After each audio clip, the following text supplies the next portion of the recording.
आपल्या पुढची सभा चालू करणं महत्त्वाचं आहे, म्हणून मी कोल्हे साहेबांना विनंती केली की त्यांनी पुढे जाऊन पुढची सभा चालू करावी।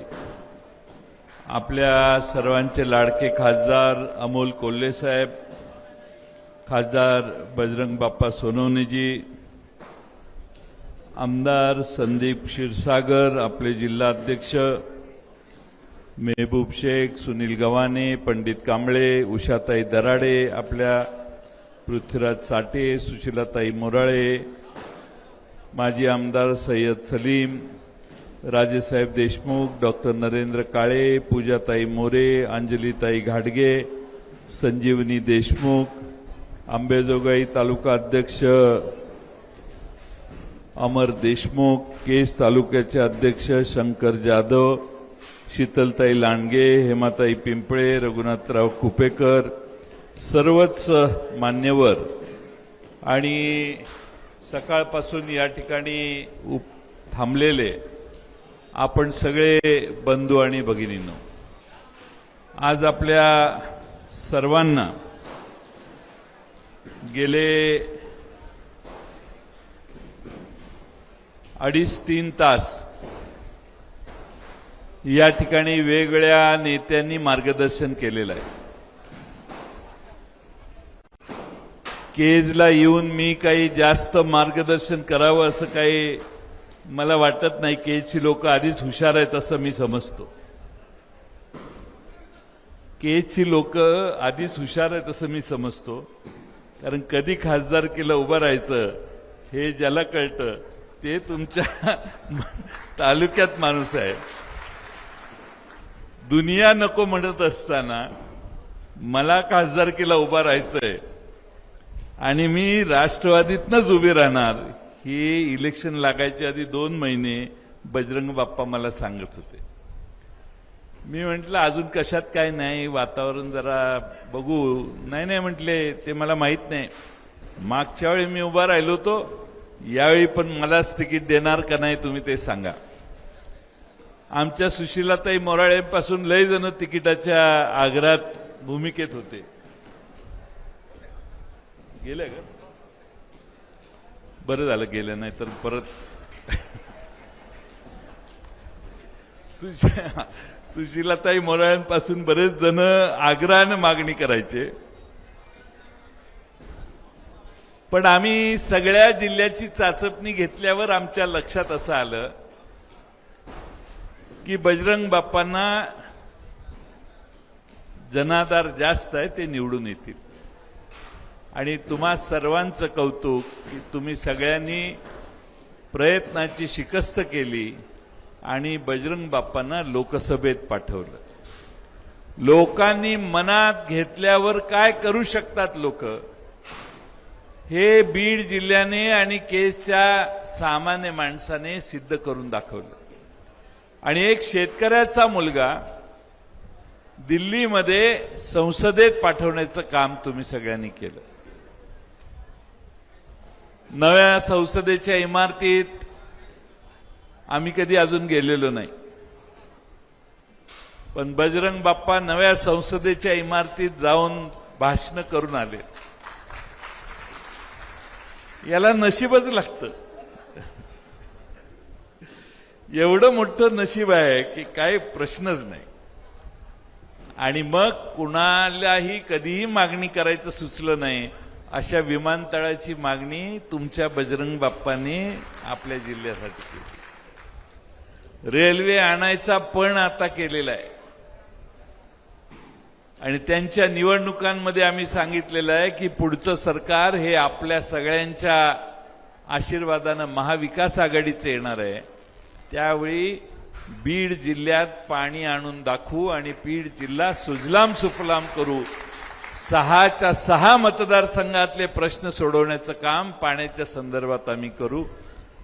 आष्टीला तिकडं पाण्याची योजना केलेली आहे, ती तशीच बंद होती, काही हालचाल नव्हती। मी पुढाकार घेतला आणि त्या योजनेचे बाकीचे सगळे मार्ग मुक्त केले। आता ते काम चालू आहे, 2-2.5 वर्षात किमान ते काम पूर्ण व्हायला हरकत नाही। पण मला हे आपणाला सांगायचं आहे की आपल्या बीड जिल्ह्यातल्या उरलेल्या भागामध्ये पाण्याचं दुर्भिक्ष प्रचंड आहे. आपल्या पिढ्यानपिढ्या ऊस तोडण्याकरता अनेक ठिकाणी 1 किलोमीटरला 273 कोटी रुपये खर्च होणार आहे. 273 कोटी. पृथ्वीवरून चंद्रावर जायला काहीतरी 3,85,000 किलोमीटर का काहीतरी अंतर आहे. भारताच्या शास्त्रज्ञांनी चांद्रयान-3 मोहीम चालू केली. चांद्रयान चंद्रावर पाठवलं. खर्च फक्त 600 कोटी आला. पण ह्यांना अलिबागवरून विरारला जायला 96 किलोमीटरच्या रस्त्याला 26,000 कोटी रुपये खर्च करण्याची इच्छा होते. महाराष्ट्र कसा लुटला जातोय याचा तुम्ही सगळ्यांनी अभ्यास करा. प्रचंड मोठ्या प्रमाणामध्ये मोठमोठी टेंडर काढायची, कॉन्ट्रॅक्टरांकडून काही मलिदा घ्यायचा आणि मग त्या कामाचं काय व्हायचं ते होऊ दे, अशा कल्पनेत सगळं आहे. आता अलीकडं राज्याचे काल अर्थमंत्री म्हणतायत मुख्यमंत्र्यांना की मी आता न बघता कशावर सही करणार नाही. म्हणजे आधी न बघता सह्या केलेल्या होत्या त्या सगळ्या योजना ज्या परवापर्यंत जाहीर झाल्या त्या न बघता सह्या केल्या असा त्याचा अर्थ होतो. आता त्यांच्या लक्षात आलं म्हणून ते म्हणायला लागले आता मी न बघता काय सही करणार नाही. मी आपणाला हे यासाठी सांगतोय की सावळा गोंधळ आहे. काही करून काही जाहीर करा. अनेक योजना हे सरकार जाहीर करतंय त्या फक्त 2-2.5 महिन्यासाठी आहे. वरनं हे सांगतात आमच्या चिन्हाच्या समोरचं बटन दाबा, आम्ही निवडून नाही आलो तर या योजना बंद होतील. कुठल्याही योजना बंद होत नाहीत. लोकप्रिय आणि लोकांना पैसे वाटायच्या योजना कोणी बंद करत नाही. त्यामुळे महिलांनी आमच्या काही भीती बाळगण्याचं कारण नाही. हे यांच्या खिशातनं देत नाहीत, सरकारच्या तिजोरीतून देत आहेत. पण आता त्या योजनांना खर्च करण्यासाठी जिल्ह्याच्या विकासाचा जो निधी आहे डीपीडीसी तो आता कापून तिकडे द्यायचं काम चाललंय. मागासवर्गीय विभागाचे पैसे कापून इकडे द्यायचं चालू आहे. आदिवासी विभागाचे पैसे काढून इकडे द्यायचं चालू आहे. कुठली फाईल गेली तर सचिव अर्थ खात्याचा लिहितो आता इथून पुढे दुसरी फाईल पाठवू नये, पैसे कोणत्याही नव्या योजनेला देता आम्हाला येणार नाही. त्यामुळं विचार न करता काही योजना यांनी जाहीर केल्या आणि त्यामुळं या राज्याच्या आर्थिक घडी विस्कटण्याचं काम यांच्याकडून पुन्हा एकदा व्हायला लागलंय. पण मी आपणाला विश्वास देतो की उद्याच्या निवडणुका झाल्यावर आपलं सरकार येणार आहे. या सगळ्या योजनांना योग्य दिशा देण्याचं काम, त्यांना काकणभर पुढे ढकलण्याचं आणि लोकांची सेवा अधिक चांगली करण्याचं काम आमचं महाविकास आघाडीचं सरकार केल्याशिवाय राहणार नाही. आज खरं म्हणजे आपण या सगळ्या योजना ज्या जाहीर झाल्या त्या योजना जाहीर केल्या तरी आत्मविश्वास सरकारचा अजून आलेला नाही. म्हणून जाहिरातीसाठी 280 कोटी रुपये राखून ठेवले.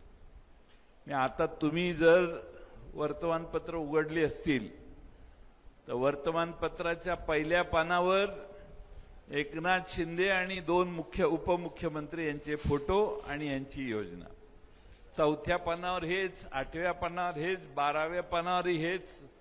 कारण 280 कोटी रुपये 2 महिन्यात संपवायचे. टीव्हीवर चालू केलं सिरियल, आमच्या भगिनी इथं बसलेल्या बघतात टीव्हीवर, सासू सुनेला काहीतरी बोलते, सून सासूला काहीतरी बोलते, तेवढ्यात नवरा येतो. आपण बघतो आता काहीतरी होणार. नवरा सासूला बोलतोय का सुनेला बोलतोय, आईला बोलतोय का सुनेला बायकोला बोलतोय, याचं औत्सुक्य असतं. तेवढ्यात ते सगळं जाताना एकदम अचानक एकनाथ शिंदे पुढे येतात त्यांच्या योजनेच्या जाहिरात घेऊन. म्हणजे सगळा हिरमोड. टीव्ही बघायची सोय नाही, मोबाईलवर चालू करून बघितलं तर लगेच त्याच्यावरही जाहिराती. सगळीकडे जाहिराती 280 कोटी रुपयाच्या करणार आहेत. हे झाल्यावरही आत्मविश्वास कमी पडला, म्हणून आता योजना दूत नेमलेले आहेत. 10,000 रुपये देऊन 6 महिन्यासाठी योजना दूत सरकार नेमणार आहे. ते योजना दूत तुमच्या घरापर्यंत येणार आहेत आणि सरकारच्या योजना सांगणार आहेत. त्यासाठी फार नाही 300 कोटी रुपये सरकार खर्च करणार आहे. म्हणजे योजना जाहीर केल्या तर त्या लोकांना उपयोगी आहेत की नाहीत याचा आत्मविश्वास यांना नाही. जाहिरात करून लोकांपर्यंत पोहोचवायचा प्रयत्न करायचा, त्यात आपली छबी लोकांपर्यंत पोहोचवायची आणि मग तेही कमी पडतं म्हणून दारादारात माणसं पाठवायची आणि सांगायचं ह्या योजना आमच्या सरकारने सुरू केलेल्या आहेत. पैशाचा अपव्यय हा महाराष्ट्रात देवेंद्र फडणवीस आणि अजित पवार ज्या सरकारमध्ये आहेत त्यांच्याकडून तरी किमान अपेक्षित नाहीये. प्रचंड मोठ्या प्रमाणात अपव्यय करण्याचं काम हे आज सरकारकडून व्हायला लागले. सरकार ज्या मूळ योजना आहेत, मग आमच्या आशा वर्करच्या मागण्या वेगळ्या आहेत, आमच्या अंगणवाडी सेविकांच्या मागण्या वेगळ्या आहेत, आमच्या अंगणवाडी सेविकांचे पगार वेळेवर होत नाहीत, संजय गांधी निराधार योजनेची पेन्शन गोरगरिबांना वेळेवर जात नाही. या सगळ्या गोष्टींच्याकडे दुर्लक्ष होऊन आज या राज्य सरकारची दिशा भरकटलेली आहे असं माझं स्वतःचं मत आहे. आणि म्हणून माझी आपणाला विनंती आहे की तुम्ही कुठल्याही घरकुलाच्या ज्यांना घरकुल मंजूर झालेलं आहे त्या घरकुलवाल्यांना जाऊन विचारा हप्ते आले का. हप्ते आलेले नाही. तुम्ही नमो शेतकरी योजनेचे हप्ते आलेत का विचारा, आलेले नाही. आता कधी येणार हप्ते, तर आपलं ऑक्टोबरमध्ये जर मतदान असेल, समजा 20 ऑक्टोबरला मतदान असेल तर 12-13 ऑक्टोबरला सगळ्यांच्या खात्यावर पैसे देणार. त्यामुळं पैशाने आपलं मत विकत घेण्याची बुद्धी का झाली, तर लोकसभेला यांचा महाराष्ट्रात 48 पैकी 31 ठिकाणी प्रचंड पराभव झाला. पराभूत मनस्थितीत असणारं सरकार आज महाराष्ट्रात काम करतंय. तुम्ही म्हणाल ती गोष्ट ते मान्य करतील. तुम्ही जर सांगितलं की गोदावरी नदी इकडं गेली पाहिजे तर ते सांगतील मतदान करा, गोदावरी इकडं आणायची व्यवस्था करू.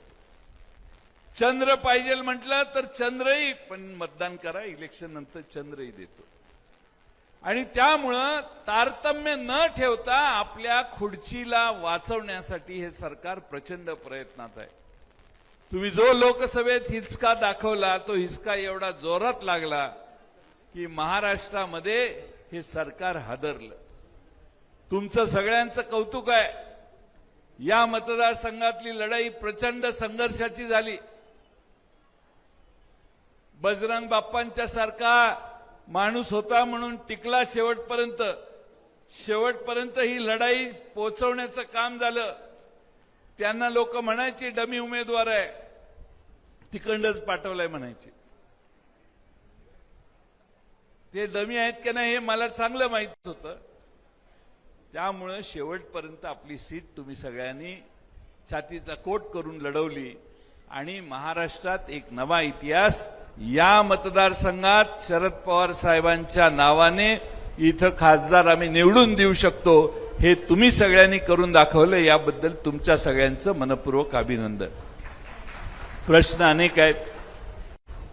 अनेक प्रश्न या ठिकाणी सांगत असताना माझ्यासारख्या कार्यकर्त्याला या भागात बऱ्याचशा मांजरा नदीवरील बॅरेजचा प्रश्न आहे, जलजीवन मिशनमध्ये भ्रष्टाचार झालाय तो एक इश्यू आहे, रस्त्यांची अवस्था खराब आहे असं लोक इथं या भागात म्हणतात, विजेचा प्रश्न आहे, पोलीस स्टेशनमध्ये खोटे गुन्हे दाखल केले जातात, उपजिल्हा रुग्णालय आंबेजोगाईतली अतिशय गंभीर अवस्था आहे असं या भागातला फीडबॅक आहे. नांदुरघाट बंधाऱ्याला माझ्यावेळी मी मंजुरी दिलेली पण त्यानंतर काही प्रगतीच झाली नाही अशी लोकांचा मत आहे. हे सगळे प्रश्न घेऊन आपण सगळ्यांनी लोकांच्या समोर जाण्याचं काम करूया. विधानसभा 2-2.5 महिन्याने आहे. विधानसभेला आपण सगळ्यांनी जरा भक्कमपणाने काम करण्याची आवश्यकता आहे. सगळे इच्छुक आहेत. पृथ्वीराज साठे हे आपले मागच्या वेळी उभे केलेले उमेदवार आहेत. अचानकपणाने पृथ्वीराज साठेंना सोडून ज्यांना दिलं, म्हणजे गद्दारी हा एक विषय आहे, पण या मतदारसंघात विश्वासघाती झाला. ज्यांना तिकीट दिलं त्यांनी विश्वासघातानं तिकीट घेतलं आणि विश्वासघात करून पार्टी बदलली. एवढा मोठा विश्वासघात पृथ्वीवर कुठल्याही एका पक्षातल्या माणसानं दुसरीकडे जाताना केला नसेल. तिकीट जाहीर करून घेतलं. या सगळ्यांनी प्रयत्न करून त्यांचं विशेष बाब म्हणून तिकीट जाहीर केलं. माझा खरं म्हणजे विरोध होता. सगळ्या यादीबरोबर नाव जाहीर करावं, पण काहींना फार आग्रह आणि उत्साह होता, त्यामुळे तिकीट जाहीर केलं. तिकीट जाहीर केल्यावर व्हॅल्यू वाढली. व्हॅल्यू वाढल्यावर त्यांनी तिकडं पलायन केलं आणि मग शेवटी आपल्या पृथ्वीराज साठेंचे पाय आपल्याला धरावे लागले आणि सांगावं लागलं की तुम्ही उभा राहा आणि इलेक्शन लढवा. मी हे यासाठी सांगतोय की तो कलंक या विधानसभा मतदारसंघात ज्यांनी लावला, विश्वासघाताचं काम ज्यांनी केलं, त्यांना पुढच्या विधानसभेत सुट्टी द्यायची नाही. त्यांचा पराभव करण्यासाठी आपण सगळ्यांनी एकसंघपणाने काम करायचंय. बरेच जण मला या मतदारसंघातले भेटले. अनेकांची इच्छा आहे विधानसभेवर लढायला जायची, त्याबद्दल दुमत नाही. आणि इच्छा असणं हे काय कुणाची चूक नाही, पण जो काही पक्षाचा निर्णय होईल तो पक्षाचा निर्णय शिरसावंद्य म्हणून पुढं काम करायची तयारी सगळ्यांनी ठेवली पाहिजे. तिकीट मिळालं तर मी आहे, तिकीट नाही मिळालं तर तिकडे काय का होईना, अशी प्रवृत्ती कुणाची असू नये. आता खासदार तुमचा झालेला आहे, त्यामुळे खासदारांची जबाबदारी आहे इथला आमदार देखील तुतारीच्या चिन्हावर निवडून देण्याची. त्यामुळं बजरंग बाप्पांचीच जबाबदारी आहे इथला उमेदवार 100% निवडून आणण्याची. बरोबर आहे ना? आणि ती येत असताना हा उमेदवार येईलच, पण 6च्या 6 मतदारसंघातले उमेदवार आपले निवडून आणण्यासाठी आपण सगळ्यांनी प्रयत्न करायचे आहेत. वेळ बराच झालाय, तुम्ही बराच वेळापासून इथं बसलेला आहात. आमचं जागोजागी स्वागत करण्यात आलं. मी बजरंग बाप्पांच्या घरी जाऊन परत इकडं आलोय. आता या सगळ्यांना माझी विनंती आहे परत मागे जावा, आणि मी पुढच्या सभेला जाणार आहे कारण वेळ वाचवण्यासाठी. पण तुम्हा सगळ्यांना माझी विनंती आहे, आज आमच्या उषाताई दराडे इथं येऊन बसलेल्या आहेत, सुशीलाताई मोराळे, सय्यद सलीम, आमचे सगळेच मान्यवर जिल्ह्यातले, राजेसाहेब देशमुख असतील, नरेंद्र काळे असतील, डॉक्टर नरेंद्र काळे यांनी देखील पक्ष राज्यस्तरावर आरोग्य सेवेचं काम अतिशय उत्तम केलं. ह्या सगळ्या पक्ष संघटनेतल्या नेत्यांनी लोकसभेला फार चांगलं काम केलं. त्याच पद्धतीनं आता विधानसभेला देखील आपण चांगलं काम करूया एवढी शुभेच्छा देतो आणि माझे 2 शब्द पूर्ण करतो. धन्यवाद. धन्यवाद. यानंतर एबीपी माझा, उघडा डोळे बघा नीट.